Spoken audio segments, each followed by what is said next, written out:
Il y a des choses intuitivement sur la fluctuation que les élèves appliquent d'eux-mêmes, sans qu'il y ait aucune théorie ni rien.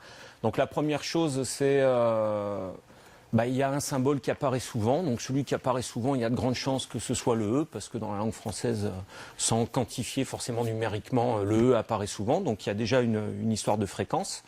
Il y a l'idée que si le message est court, c'est-à-dire si l'échantillon est trop petit, on ne va pas pouvoir dire grand-chose parce qu'il n'y a rien qui va se dégager.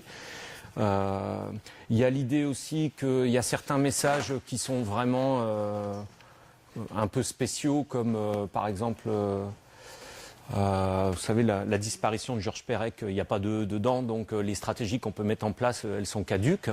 Donc en fait, quelque part, de manière intuitive, tout ce qui correspond à l'échantillonnage et qui va arriver de manière un peu plus formelle sont des choses qu'ils arrivent à mettre en pratique et ils tombent le message à peu près en 1 heure.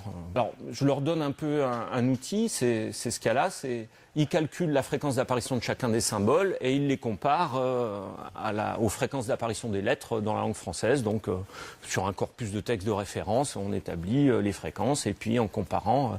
Alors le E se détache. Vous remarquerez que le E, il est à 17,12% dans la langue française, donc il se détache bien des autres. Donc celui-là, il permet de bien... il est facilement repérable, et vous allez voir que dans les problématiques, c'est quelque chose qu'on va utiliser très souvent. Et puis les questions qu'ils ont posées, c'est parfois les fréquences sont dans un espèce de peloton et on n'arrive pas à les distinguer. Et est-ce que justement la fluctuation va permettre d'aider le choix pour distinguer et affiner les remplacements qu'on peut avoir. Et l'idée même derrière, c'est automatiser le décodage, donc en utilisant uniquement cette fluctuation.